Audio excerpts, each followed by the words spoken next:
Hörmətli və əziz izləyicilərimiz, biz bu günləri yenə Azərbaycanımızın gözəl şəhərlərindən biri olan Mirzəcəlil şəhərindəyik. Gözəl balam, adın, soyadın? Sahil Məmmədov. Nə vaxt və hardan olmusan? 2016-cı ildə Rusiya Federasiyasının Bryansk vilayətində anadan olmuşam. Maşallah. Neçənci sinifdə oxuyursan? 19 nömrənin 7-5 sinif şagirdiyəm.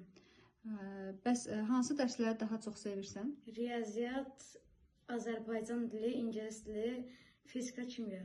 Maşallah. Demək olar ki, bütün fənləri çox sevirsən. 7-ci sinifə qədər o məktəbdə sənin üçün hansı müəllimlər daha çox sevimli olublar? Orta məktəbdə Ceyran müəllimə, riyaziyyat müəlliməmiz. İbtidai sinif müəllimi Ceyran müəllim olur. Xeyr, riyaziyyat müəlliməmiz. İbtidai sinif müəlliməmiz Firuzə müəllim olub. Firuzə müəllimiyə də, Ceyran müəllimiyə də buradan çox-çox sağ olsunlar deyirik. Sonra başqa müəllimlər? İndi hal-hazırda 7-ci sinifdə hansı müəllimləri daha çox istəyirsən? Rayda müəlliməni, sonra Vüsalə müəlliməni, Güley müəlliməni, sonra Nalə müəlliməni. Nə gözəl. Neçə nömrəli məktəbdə oxuyursan? 19 nömrəli. Buradan da 19 nömrəli məktəbin bütün kollektivlərinə, məktəbdə işləyən bütün müəllimlərə hamısına çox sağ ol deyirik. Gözəl balam, böyüyəndə nə olacaqsan? Həkim olmaq istəyirəm. Allah qoysa, nə həkimi? Beyin sinir cərrahı.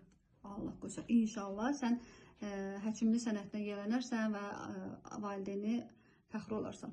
Bizi ümumiyyətlə böyük boya-başa çatdıran, təlim-tərbiyəmizlə məşğul olanlar əlbəttə ki, valideynlərimiz olur. Atanın adı nədir? Sabihi. Bəs ananın adı? Əfşan. Qardaşın da var? Bəli. Bir dənə qardaşın var. Bəli. Qardaşının adı nədir? Nihat. Maşallah. Bax, buradan atıya, anıya hansı sözlər deyərdin? Onlara çox təşəkkür edirəm ki, məni böyük boya-başa çatdırıblar. Sonra mən dərslərim üçün hər şey eləyiblər, əllərindən gələni eləyiblər. Çox sağ olsunlar və səni əlbəttə ki, onların əziyyətini yerə vurmamalısan. Təbii ki, inşallah bundan sonra da uğurların çox olar və həkimlik sənətinə yiyələnərsən, yaxşı həkimlərdən olarsan, savadlı həkimlərdən olarsan, biz də Çağdaş Təhsil Mətbuatı adından gələrik sənin hər zaman gözəl uğurları, nailiyyətləri çəkib şıxlandırarıq. Çox sağ ol. Təşəkkür edirəm. Sağ ol.